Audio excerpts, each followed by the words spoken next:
Welcome to the Hoffman Garden for 2020.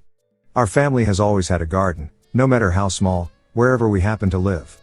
This tradition goes back to my grandfather, who had some of the best cucumbers and tomatoes you have ever had. This was passed on to my dad, Fred, who had the same skills as his father. Now I have not been so fortunate in the skills department, but I have made up for that in my love for gardening. This is so not like things today. There is so much rushing around to get things done. We forget that admiring the work you have done gives us a feeling of accomplishment. Make the effort to plant and watch the beauty you assisted in making happen. I can remember my dad and my grandfather working in our small family garden. It always started small. We had more than the year before. It always served to be something I could watch, help, and learn so many life lessons. Hard work and dedication does present a challenge. But the reward is tenfold to the effort when seeing the task complete. Many more lessons can be learned from working in a garden. Before we go any further, I have made this video for all the realization that not only can the garden give you a sense of accomplishment, but it can be something to pass on to the younger generation.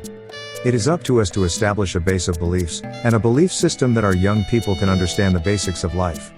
Most things come as a result of the effort we put into it.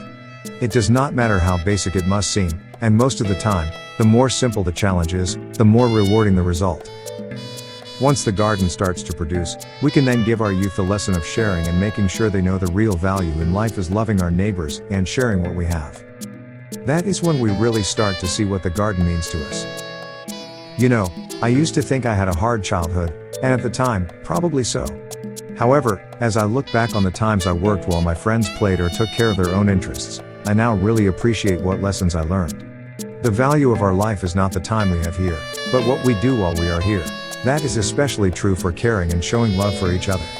If you want to get out of that depressed mood, go work in the garden or do something for someone else. Then you will soon see a simple life is where it really is.